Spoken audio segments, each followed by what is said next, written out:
The scalable agronomy platform is designed to work even without internet access. So far, MazaoHub has analyzed over 127,000 soil samples to help farmers increase yields and reduce fertilizer costs. MazaoHub currently serves over 39,000 farmers and 750 agribusiness partners in Tanzania agribusiness industry. The company's success has attracted the attention of investors. It has recently secured 519 million in equity funding from the Catalyst Fund, which is operated under the Global Innovation Lab for Climate Finance. This investment highlights the growing confidence in MazaoHub's climate-smart approach to agriculture. The startup has even greater ambitions. It aims to raise 3.9 billion seed round and save 1 million smallholder farmers by 2027. After all, Modern Intelligence estimates Tanzania agriculture market be worth of 45.2 trillion in 2024 and 59.4 trillion by 2029. So this is a good news. Hakika naona waliongea. This is good news for the ecosystem, and that's my perspective. Mazao Hub, I've met them during some exhibitions in Beju and Acoustic, and they're doing a really good job. They've been working on it for a long time, so far as I can remember, and yeah, a lot of agri-tech have been struggling in getting off the ground. Until even Jumanne posted about it, I think it was 2 or 3 weeks ago, talking about how agri-techs, if it's not Jumanne, it's Saluma Worth, are missing the underlying problems that farmers face.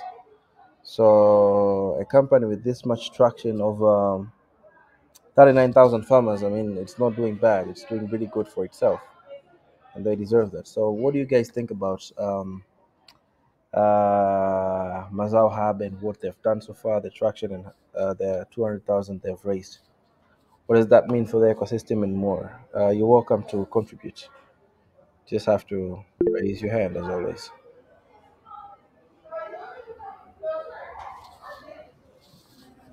Karibuni.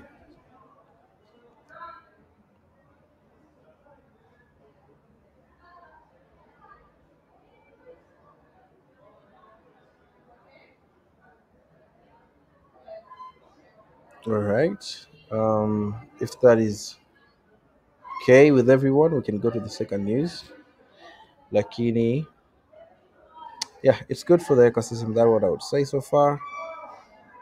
And I'm looking forward to more success stories like this in our ecosystem on the agri-tech sector.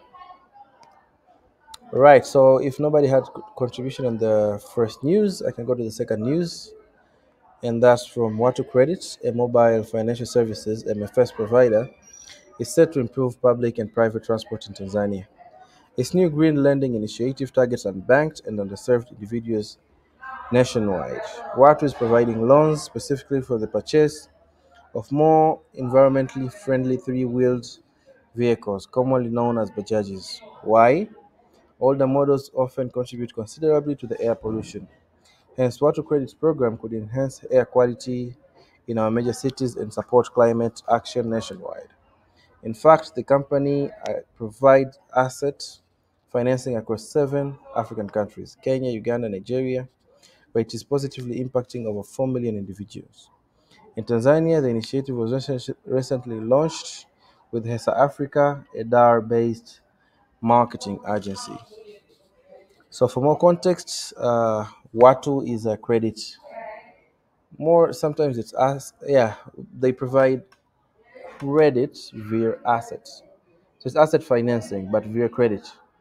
I've known they do that. If you want a mobile phone, they can give you, and then they will charge you incrementally, like every day. There is an amount you have to send periodically.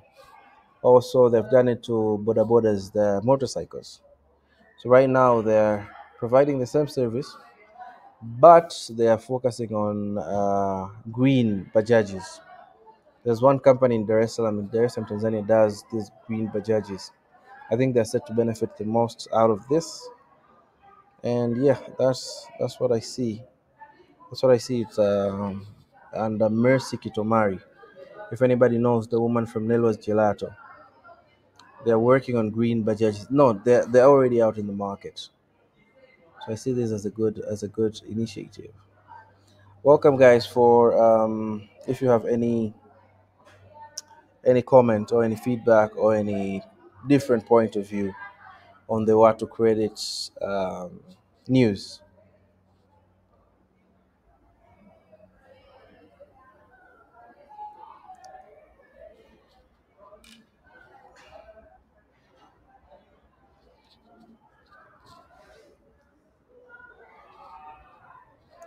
No, is Mercy in here? No, no, no. Alan, you're in the green sector, but in a different way, though.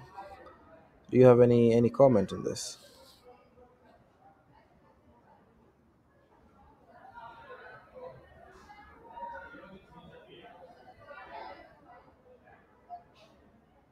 Are we all good on this? Do we have all the same kind of thinking, the same kind of understanding? If we're okay, I would go to the third news. And yeah, news number 3: Creditinfo Tanzania, a provider of credit information and risk management services, has partnered with FinVew, a Netherlands-based company, to develop a digital debt collection system. The service includes a user-friendly app that allows debtors to manage their outstanding debts, access payment options, and take control of their financial situations. Creditors, on the other hand, benefit from a faster invoice settlement, improved data quality for decision making, and optimized communication strategies guided by the digital platform. Anyone knows more about this? You're welcome to contribute. I know less on this. Anyone who knows more, who has more information on this news and or is in the credit industry or the financial services industry is welcome, because I don't understand who provides the app. Is it the FinView? Okay, FinView develops the digital debt system. And yeah, Creditinfo is a Tanzanian company. So this is a collaboration between a national and an international company to provide, let's say, more value to the customers. And they're focusing on the debtors, the people who owe the money. So this is a good thing to see collaboration within the industry. Welcome, Comlan.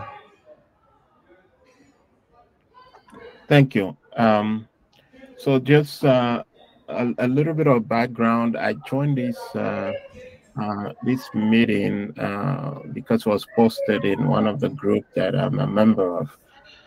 So I'm here out of curiosity, and I'm an African. I'm originally from Togo.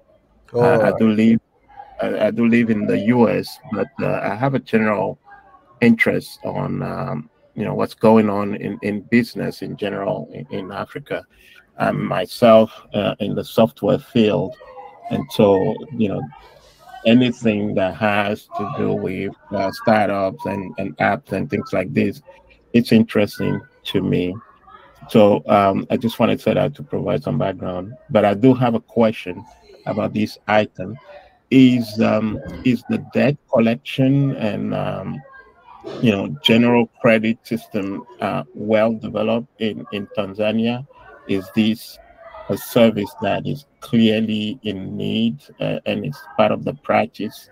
In the U.S., things are fairly set up, but when I compare things with in my country of origin, debt collection is really informal, and even a credit system is very informal. There are some micro lenders and things like that, but if I imagine from where Togo is now, I'm not sure if we're ready for this kind of service. But I'm interested to know if the situation in Tanzania is different. All right. I would love to pose that question to people who are more in the credit industry and financial industry. I am more into the education. That's why I'm also shallow in this, but it's nice to meet you, Komlan, from Togo, based in the US.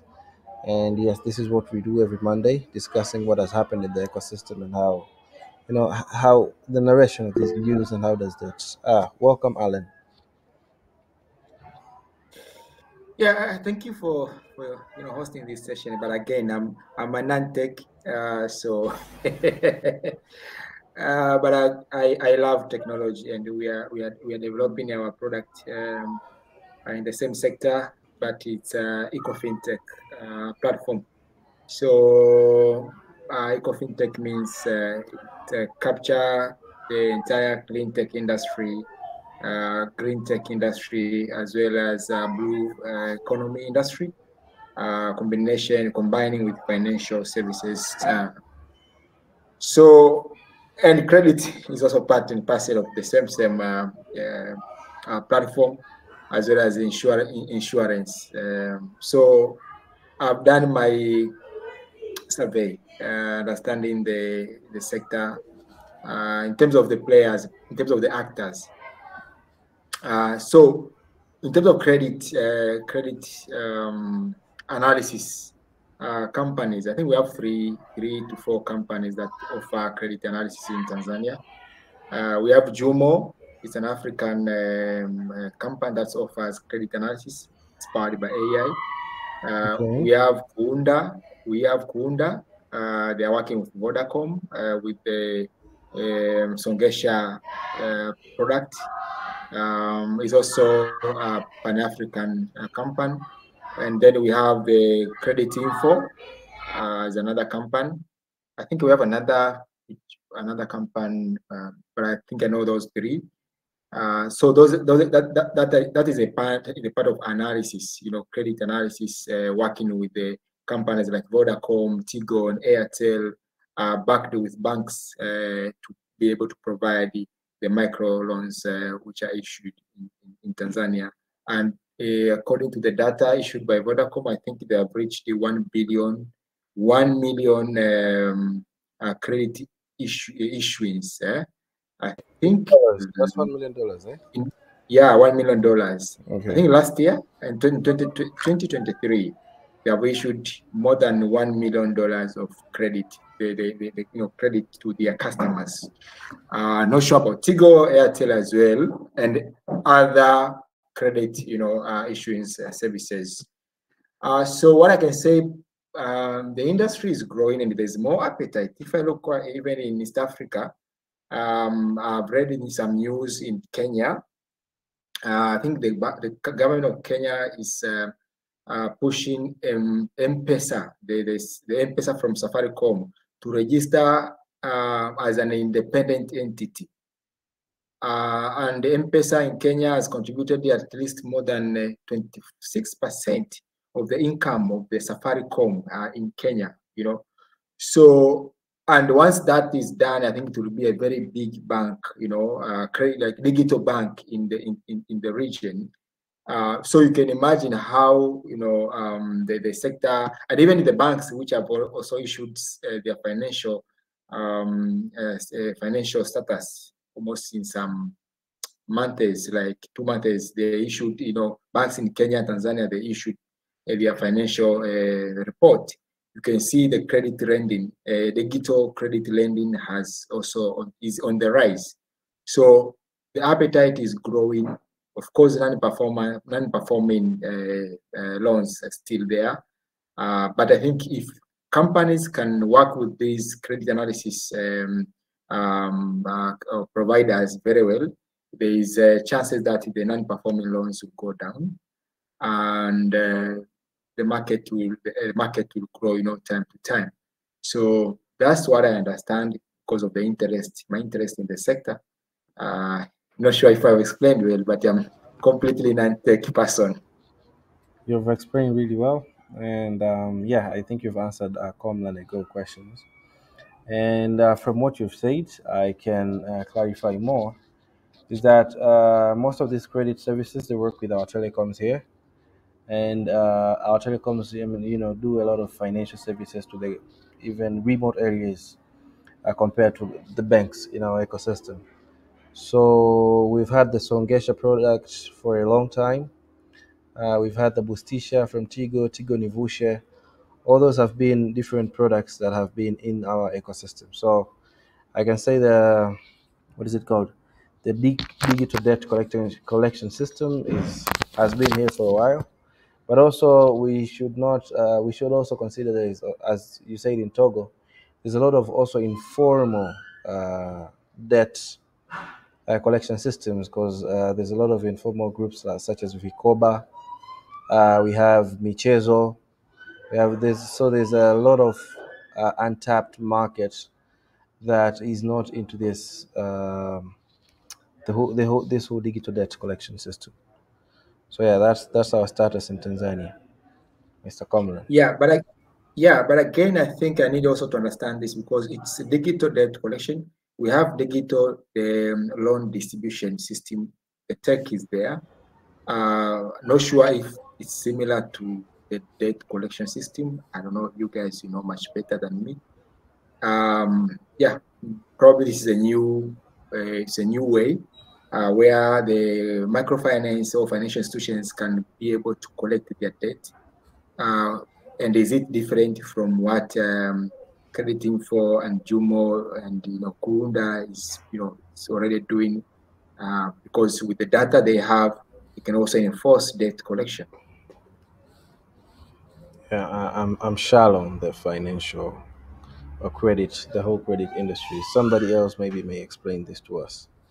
Anyone in the circle to clarify that to us? Just raise your hand and you'll be unmuted. Or you and unmute your mic. Mr. Komlan, do you have any answer to what Mr. Allen has asked? Sorry, was that a question that I missed? The answer that you provided, yeah. they all seemed on target to me. So thank you for that. But if there was a question that I missed, you can repeat that. And Allen, can you repeat your question?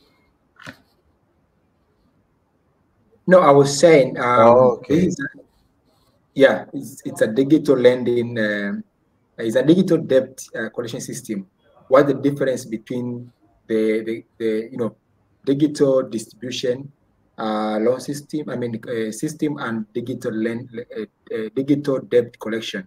So I think they could be similar with what already is available in Tanzania with the Kuda and as well as Jumo. Yes, because Songesha is a digital distribution, the issue loans. Lending. It's a lending. But now here is debt collection. It's collection. Okay, makes sense. And did I understand correctly that much of this is driven by the telecoms, or is used through the telecoms? Okay, sounds good. Thank you so much. Sure. Actually, much of which is driven by telecom, although there are also other players who have their own applications, like Tala. Tala there's a lot of them, ecosystem. Tala, there is a branch, and then there are local also distribution products. Yeah, even banks, I think they do have their own local distribution. Like NMB, they have they issue also loans. NMB. CRDB. They also their own product. Their application also can get instant loans. Thank you. So how do they manage recovery in case of default? Is the system was designed at least some rating for the defaulting individual, prevent them from taking additional loan elsewhere, or is there seize of assets and those kind of things? So far from the telecoms experience, there is no the seize of assets or more. But I heard, I've not proved this, there is a body in Tanzania that tracks all this. What can I call it? So let me check on that. Okay. Welcome. Creditinfo Tanzania is the one actually. It's Creditinfo. Yes. That it's working with the Bank of Tanzania to track all loans that have been issued in Tanzania, whether it's by the government, whether it's by the government institutions, whether it's by the commercial institutions, whatever. So Creditinfo is the one that offer that service. So now the issue is these small microloans, like $1, $2, $5. You see, like Songesha, until you reach maybe a $50 credit limit, the credit that you can consume from the Vodacom it takes a lot of time. It takes a lot of credibility as well as credibility. So that means that kind of loan is purely unsecure.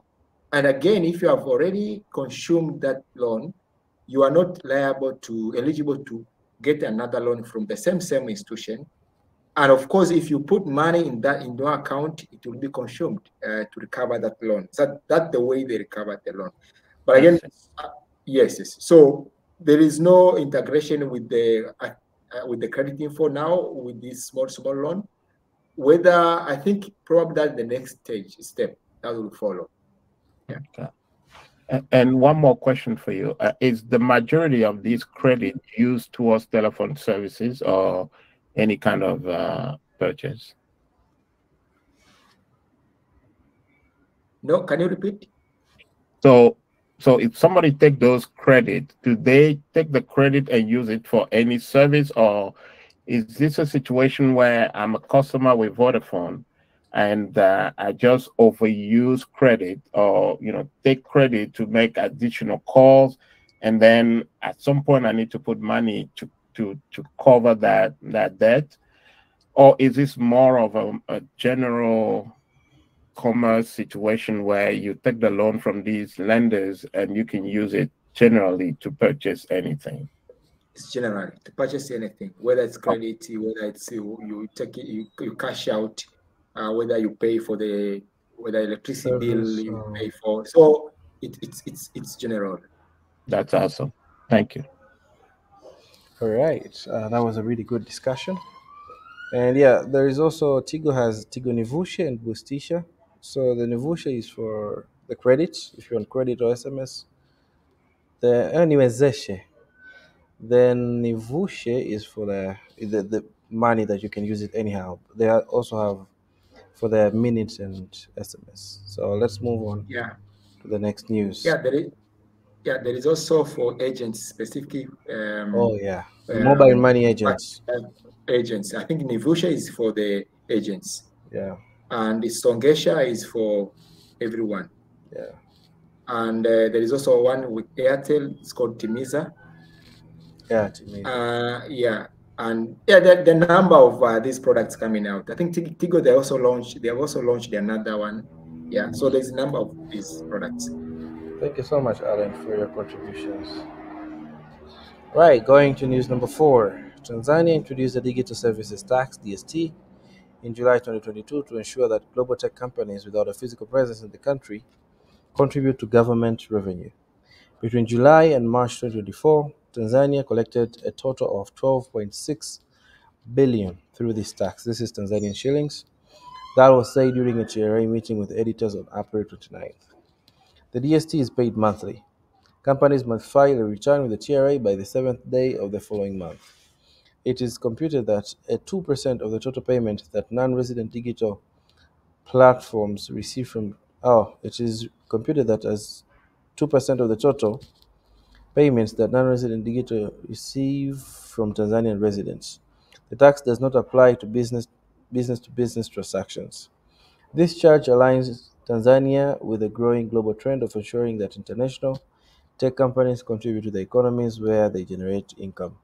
Beyond increasing national revenue, it is also promoting fairness in the digital economy. So I think this is highlighted as a report that shows between July last year up to March this year, the TRA, Tanzania Revenue Authority, has collected over 12.6 billion Tanzanian shillings through this tax, which is a lot of money that these guys, Meta, Twitter, and other companies were just getting for free without tax. let's say it has a good side, and also the sad side. Probably you will see the locals and the international companies are charged the same. I don't know how it works, but anybody else who knows more about this digital services tax should give us more insight on this. It would really help. But my speculation on, based on other taxes that we pay, big companies and small companies pay the same percentage of tax on different types of tax, and probably the digital services tax can charge the same local and international companies, which hinders now the growth of these local companies. It can have another negative effect on the local companies, I can say. What do you guys think of this news number 4? What is your opinion? What is your perspective? How did you understand this news? Karibuni sana.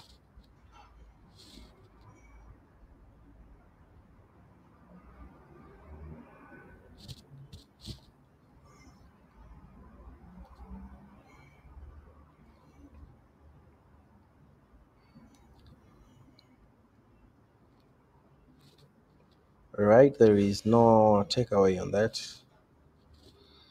If there is none, I may move to the 5th news.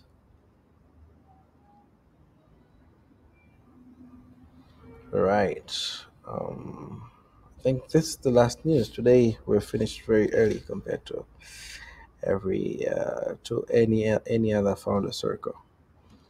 So the 5th news goes to Exim Bank has partnered with Chef's Pride, a newly launched restaurant in Dodoma. The collaboration aims to provide exclusive benefits to customers using their Exim cards for payments. This includes special discounts, gift vouchers, and prepaid cards loaded with money as rewards for early adopters and top spenders. So Isai says, I am looking forward to the days where numerous banks in Tanzania partner with restaurants, shop, and other consumer-facing businesses, especially in the food and retail sector. It would incentivize customers to use digital payments through attractive offers and rewards for card transactions.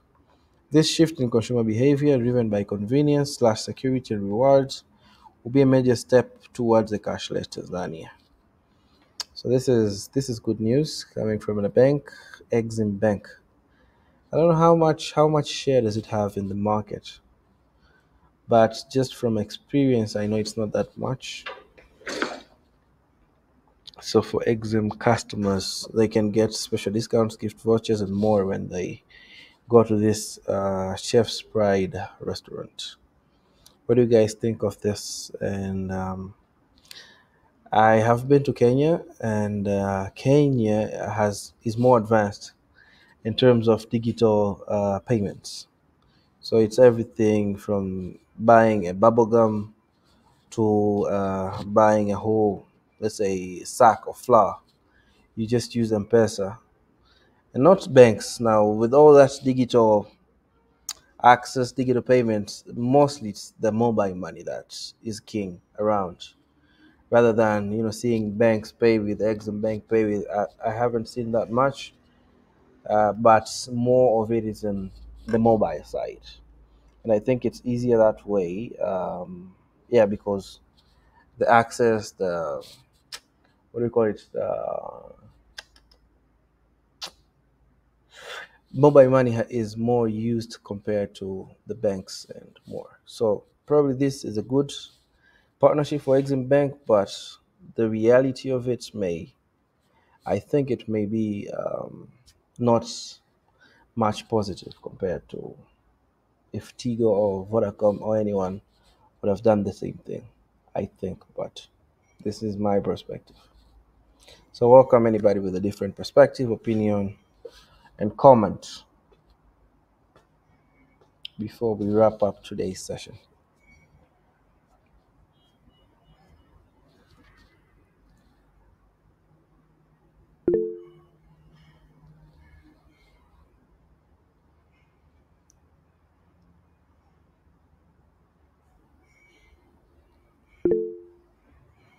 All right. Welcome, Muhammad.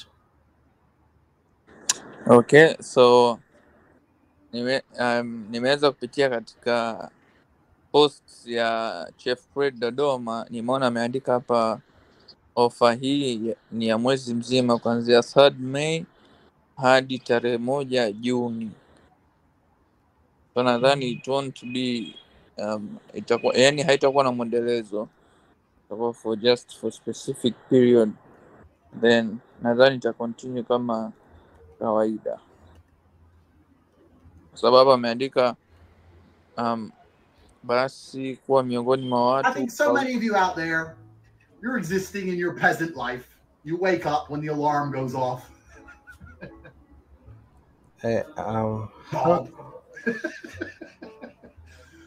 Sorry. My balls.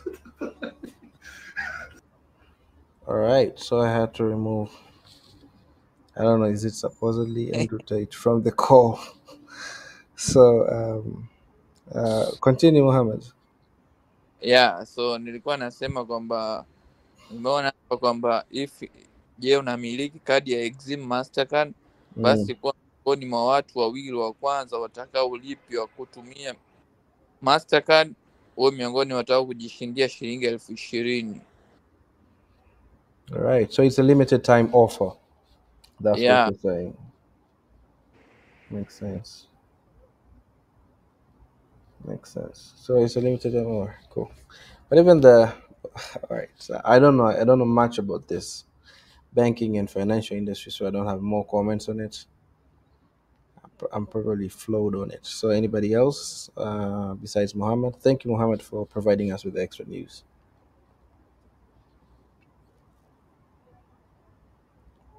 Anybody else? In 3, 2, and 1. Thank you so much for being with us in the Founder Circle. As always, we discuss news every Monday, 5 p.m. I've shared a link if you want to see more previous news. And as always, this recording will be available on YouTube for your review and also for sharing with friends and more partners. It is nice being with you, Komlan, all the way from US and Togo, Africa.